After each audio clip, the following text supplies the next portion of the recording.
누군가는 30에 퇴직을 준비하고 누군가는 60이 넘어서야 노후란 단어 앞에 멈춰선다. 빠르게 움직인 사람이 유리한 건 맞다. 그러나 시작이 늦었다고 끝까지 불리한 건 아니다. 중요한 건 지금의 위치가 아니라 방향이다. 젊어서부터 차곡차곡 쌓아온 사람은 이미 계획대로 움직이고 있을지 모른다. 반면 뒤늦게 눈을 뜬 사람은 계획이 아니라 전략이 필요하다. 전략은 다르다. 더 정교하고 단단해야 하며 무엇보다 더 냉정해야 한다. 이제부터는 감정이 아니라 생존이 걸린 싸움이다. 더 이상 여유를 부릴 시간은 없다. 남들보다 늦게 시작했기 때문에 오히려 더 명확하고 실천적인 전략이 절실하다. 실제로 삶의 절벽 끝에서 방향을 틀고 전혀 다른 방식으로 새로운 노후를 개척해낸 이들이 있다. 그들의 선택은 특별하거나 극적인 것이 아니었다. 단지 기존의 통념을 내려놓고 철저하게 자신에게 맞는 방식으로 살아낸 결과였다. 첫 번째 사례는 58세에 퇴직한 정미자 씨의 이야기다. 그녀는 평생을 교직에 몸담았고 정년이 보장된 안정적인 길을 걸었다. 하지만 퇴직 직전 남편의 갑작스런 건강 악화로 예상치 못한 병원비가 발생했고 아들은 취업이 안 된 채 여전히 경제적 지원을 필요로 했다. 그녀는 오랜 세월 교사로 일하며 적립한 연금이 있으니 괜찮을 거라 생각했다. 하지만 현실은 달랐다. 연금 수령액은 기대보다 적었고 생활비와 의료비, 자녀 지원을 감당하기엔 턱없이 부족했다. 처음 몇 달은 저축으로 버텼지만 갈수록 압박은 커졌다. 그녀는 곧 늦은 시작엔 늦은 전략이 아니라 다른 전략이 필요하다는 사실을 깨달았다. 결국 그녀는 교직 경험을 살려 중년대상 온라인 글쓰기 강좌를 시작했다. 기존의 강의처럼 교과서를 중심으로 가르치는 방식이 아닌 50대 이후 인생 경험을 글로 정리하고 나누는 실습형 프로그램이었다. 그녀는 내가 쌓아온 인생 자체가 콘텐츠임을 깨달았고 수익도 생각보다 빠르게 안정되었다. 지금은 오프라인 워크숍까지 확장해 수강생이 꾸준히 늘고 있다. 교직 시절보다 수입은 적지만 경제적 자립은 물론 자신감과 활력을 되찾았다고 말한다. 두 번째 사례는 직장인으로 평범하게 살아오다 55세에 권고사직을 당한 김영석 씨다. 재취업을 알아봤지만 나이의 벽은 너무나 컸다. 전직 경력도 특출하지 않았고 자격증도 없었다. 퇴직금 일부는 생활비로 줄줄이 빠져나갔고 남은 자산으로 무엇을 할 수 있을까를 고민하다 작은 배달 대행업을 시작했다. 처음엔 오토바이도 없이 도보로 지역 내 마트 심부름부터 시작했다. 가족들은 말렸고 주변 사람들도 체면이 있지 않느냐며 걱정했지만 그는 신경 쓰지 않았다. 중요한 건 체면이 아니라 생존이었기 때문이다. 그는 스마트폰 앱을 활용해 배달 경로를 최적화했고 고객에게 정중하고 빠르게 응대하며 단골을 만들기 시작했다. 1년 후 그는 동네 상점들과 계약을 맺고 같은 중장년 배달원 3명을 고용해 소규모 대행 서비스를 운영하고 있다. 하루 수익은 크지 않지만 꾸준하고 그는 이것이 단순한 일자리가 아닌 자기 주도형 생존 전략임을 자부한다. 늦게 시작한 만큼 남들 따라가기보다 자신만의 방식을 만든 것이 그의 전환점이 되었다. 세 번째 사례는 평생 전업주부로 살다가 60세에 홀로서기를 하게 된 최인자 씨다. 남편이 갑작스럽게 세상을 떠났고 유산이라 부를 만한 자산은 거의 없었다. 자녀는 있지만 각자 생활이 빠듯했고 그녀는 평생 가게만 돌봤기에 경력도 없고 기술도 없었다. 하지만 그녀는 포기하지 않았다. 그녀가 선택한 건 돌봄 노동이었다. 60세부터 요양보호사 교육을 받고 자격증을 땄다. 처음 몇 개월은 생소한 현장에서 적응하느라 힘들었지만 꾸준히 일했고 수입도 안정됐다. 그녀는 이 일에서 단순한 수입 이상의 의미를 찾았다.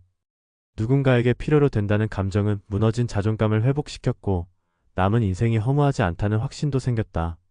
시간이 지나면서 그녀는 요양보호사 간 네트워크를 만들어 지역 커뮤니티에서 함께 일자리를 나누고 불규칙한 일정을 조율하는 플랫폼도 구상하고 있다. 생계는 물론 삶의 보람까지 찾은 그녀는 자신이 늦게 시작한 게 아니라 이제서야 진짜 자기 인생을 찾았다고 말한다. 이들의 공통점은 늦게 시작했지만 다르게 시작했다는 데 있다. 남들 따라 연금만 기다리거나 막연히 재취업을 노리지 않았다. 익숙했던 틀을 깨고 자신만의 생존 전략을 구축했다. 그리고 그 전략은 단순한 경제적 문제 해결을 넘어 새로운 정체성과 삶의 목적까지 이끌어냈다. 결국 노후를 준비하는 일은 단순한 돈의 문제가 아니다. 방향을 트는 일이며 남은 시간을 어떻게 살아갈 것인가에 대한 선택이다. 늦게 출발했다면 더 멀리 보아야 한다.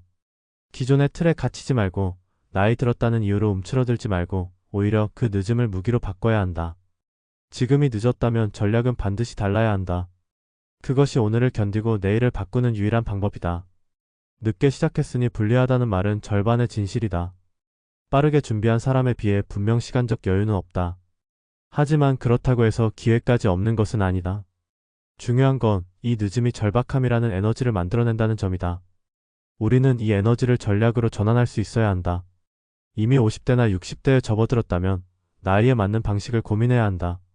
젊을 때처럼 시간에 기대서 복리의 마법을 기다릴 수는 없다. 대신 인생 경험과 실전 감각이라는 자산을 어떻게 활용하느냐가 관건이다. 많은 사람들이 은퇴 준비라고 하면 연금을 떠올린다. 물론 국민연금, 퇴직연금, 개인연금이 핵심 축이 되는 거 맞다. 하지만 현실은 이 세 가지를 모두 완벽하게 준비한 사람도 드물고 그 금액이 노후를 책임질 만큼 충분하지 않다. 더구나 이미 시작이 늦은 사람에게 이 세 가지마저도 미완이라면 더욱 절박해진다. 그렇다면 이제는 생각을 바꿔야 한다. 적게 쓰고 오래 버티는 전략이 아니라 지속 가능한 소득원을 찾는 전략이 되어야 한다. 늦게 출발한 이들에게 필요한 건 근육을 키우는 시계 전략이 아니라 당장 생존할 수 있는 체력 회복 전략에 가깝다. 우선 기존의 나를 과감히 해체하는 게 필요하다. 많은 중장년층이 과거의 직급이나 경력을 버리지 못하고 현실의 기회를 놓치는 경우가 많다. 퇴직 전까지 임원이었던 사람이 갑자기 요양보호사나 배달일을 택하는 게 자존심 상할 수도 있다. 하지만 냉정히 보면 이건 자존심이 아니라 고정관념의 문제다. 지금 중요한 건 과거의 타이틀이 아니라 지금 내가 무엇을 할 수 있느냐다. 가장 먼저 해야 할 일은 자존심이 아닌 생존을 선택하는 것이다. 다음으로는 시장의 흐름을 읽는 눈이 필요하다. 중장년층에게 익숙한 방식은 수직적인 조직 안에서 주어진 일만 처리하는 형태다. 하지만 지금의 경제 생태계는 완전히 다르다. 플랫폼 기반 노동, 프리랜서 중심 수익 모델, 자기 브랜드를 기반으로 한 창업 등이 중심이다. 익숙하지 않다고 외면하면 뒤처질 수밖에 없다. 유튜브, 쿠팡이츠, 당근마켓, 네이버 스마트 스토어 같은 플랫폼은 이제 선택이 아니라 필수 도구다. 늦게 시작했기 때문에 이런 걸 모르고 넘어가선 안 된다. 오히려 더 빠르게 익혀야 한다. 생존의 기본은 낯선 것에 얼마나 빨리 적응하느냐다. 그리고 꼭 기억해야 할 것이 있다. 바로 자기 콘텐츠와 전략이다. 남의 회사에서 일자리를 찾으려 하기보다 내 인생 자체를 콘텐츠로 바꾸는 방법을 고민해야 한다. 예를 들어 음식 솜씨가 있다면 유튜브나 블로그를 통해 콘텐츠를 만들고 인스타그램을 통해 반찬 판매를 연결할 수 있다. 육아나 가족 케어 경험이 있다면 그것을 바탕으로 간병 지원이나 베이비시터 중개 업무도 가능하다. 20년간 해온 일, 오랫동안 경험한 인간관계, 실패했던 이야기까지도 충분히 상품이 된다. 중요한 건 그것을 단지 내 경험으로 끝내지 않고 타인과 연결하고 공유하는 방식으로 풀어내야 한다는 것이다. 생계를 위해 다시 일해야 한다는 사실은 때때로 서글프고 자존심이 상할 수도 있다.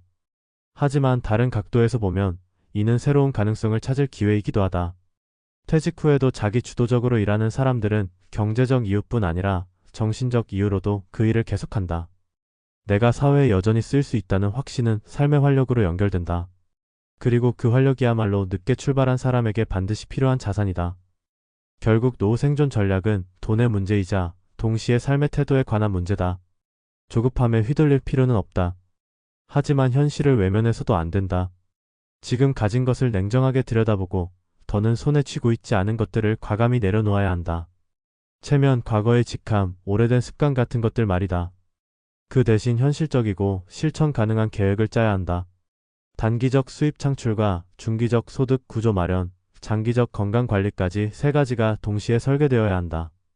그리고 이 모든 전략 위에는 하나의 원칙이 깔려야 한다. 지금부터라도 시작하면 늦지 않다는 믿음이다.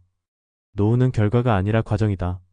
하루하루를 어떻게 살아가느냐가 결국 노후의 질을 결정한다. 시작이 늦었다면 전략은 반드시 달라야 한다. 하지만 그 전략은 반드시 가능하다. 내일을 뒤집을 수 있는 힘은 오늘 안에 있다.